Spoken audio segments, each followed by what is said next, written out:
Hey everybody, it's Gina. I am back in the kitchen today. So welcome back to Gina's Country Kitchen, sort of. So we are going to make cabbage beef soup today. This is ground beef that y'all saw me get in my last food pantry video. It's 1.5 pounds of ground beef made with New York State beef. So local. I have a little bit of tomato in here I had chopped, so I need to use that up. So this is also going in the cabbage beef soup. I have some garlic, y'all know I use that. Some canned or tinned tomatoes. Behind that I have 2 cans of dark red kidney beans. And I also have the beef bouillon from Knorr. Now my vegetables are over in my sink. I've washed them. They're draining right now. I've got carrots, celery, onions, potatoes, and cabbage. So that's what's going to go in here today. I'm not going to be adding extra salt, mostly because of the fact that I am adding the beef bouillon, and it's got a lot of salt in there. So what we're going to do, and I do have a stove out that's already heating up for me. So I'm going to get everything paused, and I'm going to open this ground beef, and we are going to get started. Okay, so in my pot here I have garlic, I've got ground beef, and I have got a little bit, like a very tiny amount of black pepper. I'm going to flat tell y'all this style of me trying to do this cooking and trying to film it one-handed is extremely difficult. Mostly because I'm trying to make sure that y'all can see what I'm doing while also trying to not look through the viewfinder so I can actually cook.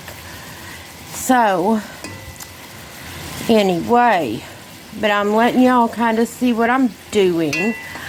I think at this point what I'm going to do is kind of pause this through the miracle of technology and flip it around so that y'all can see what I'm doing as well, because it is a little bit easier for me. I'm going to walk y'all through this, and I will try as time goes on to also let y'all see what's going on. It's just that I am trying to do this by myself. Hubby can't help today. Hubby's got other things to do. So I am a one-woman show. Anyway, I'm going to, through the miracle of technology, flip this around so y'all can see me. Okay, y'all. So we are going to up here where I can sit. And this stool is harder for me to get up and down on. I'm going to tell y'all, it is not fun, but we are making this work. Personally, I prefer to be on my walker. I don't have it in here right this second, though I should. It makes it easier. I'm at an easier level to be able to stir and cook and all that, and still have some back support, not feel like I'm about to fall off the darn thing. It's not this stool. This stool is solid. It's just I'm afraid of falling. I don't have a fear of heights. I have a fear of falling, y'all, because I have done that one enough that I figured out it's going to jack my back up. Anyway, so like I said, this is 1.5 pounds of ground beef. Why so much, Gina, for 2 people and stuff? The reason being, as I'm going to porch drop some for a family. The mom is ill right now. Mom has 2 younger kids. I mean, they're not, the older one is not little. She's like 12. So she's more than old enough to operate a microwave to make ramen. You know, that kind of thing. The little one is, excuse me, like kindergarten age, so he is not old enough to really be playing with stoves and all that stuff. Kids today, it's a lot different than when I was a kid. I was cooking on the stove at 12, unattended. You know, my mom's like, well, I was nervous to let you do it. I'm like, well, you sure didn't act like it at the time. I never caught on to that one.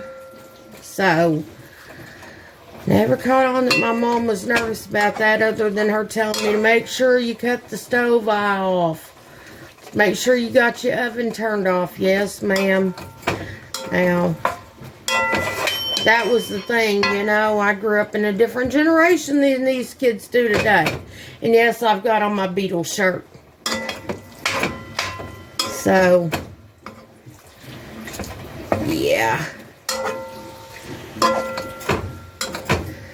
So anyway, this thing is rocking too much for my liking. I feel like I'm going to fall off the darn thing. And I think, I know what it is. My husband insists on having too many scatter rugs and stuff. First of all, those things make it really easy for me to trip. And I'm trying to get him to understand. Alright, much better. Trying to get my husband to understand that the throw rugs don't need to be down on the floor, because I've been tripping over them, which happens quite often, you know. I trip over my own 2 feet. I don't need anything else to impede me other than the fact that I've got 2 feet, let alone other stuff on the floor is going to cause me to fall. And that's what's up, y'all. I'm just special like that.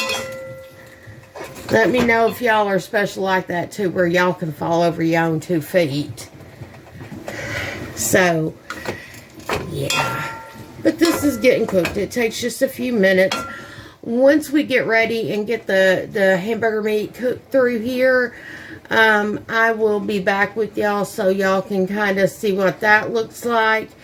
And then we'll start adding other stuff in. Okay, y'all, we're back.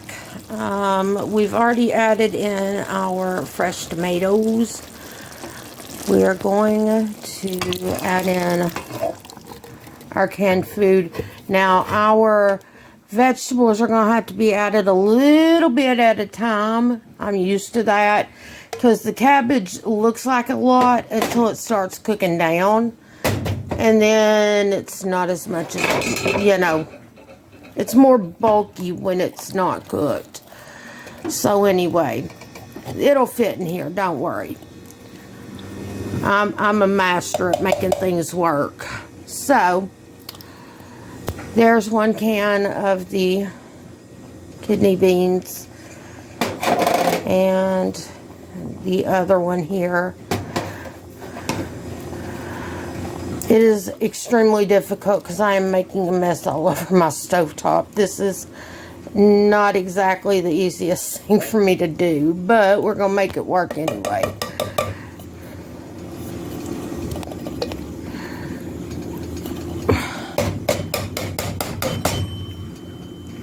Alright, y'all. That's got that in. So what I'm going to have to do is I am going to have to grab my colander. I'll be back in just a second. Alright, y'all, I am over here with my colander of vegetables and stuff. We're going to start adding these in a little at a time. Like I said, they will all fit in here eventually. It just may not be all at once. These things do tend to cook down, and then it gives you more room. So, again, cabbage, celery, carrots, onion, and cabbage. That's what's going in here. Hence the name, cabbage beef soup. But it's more like cabbage vegetable soup. Like I said, I'm trying to get to where I can film some of what's going on for y'all. It's just a little bit hard with me doing it by myself. So, you know, y'all just have to bear with me a little bit as I do this. For me, it's like a little bit more segmented. For the filming process, I'm filming on my phone still. So that is something that I am trying to work with and work out. As far as that goes. And so what that means is I do have to, like, you know, stop the video and flip the viewfinder around and that kind of thing. Probably a little bit more technical than some of y'all have a mind to be. I need to rinse that off again. Alright, so anyway, here in a little bit, once we get some of this cooked down, I'll be back. I'm going to put the rest, and then I'll show y'all when I go ahead and put in the beef broth and stuff. I'm just going to put in a little bit of water for right now. But anyway, we'll be back in just a little bit with the rest of it. Okay, y'all, so I put the soup into a slightly larger pot just so I could put everything down in there all at once. Just to make my life simpler and easier so that I can do this. I've got a quart of water here, which is also 4 cups, or about 900 mil, 1,000 mil. For those of you that don't use, you know, United States measuring, I'm just gonna add this in.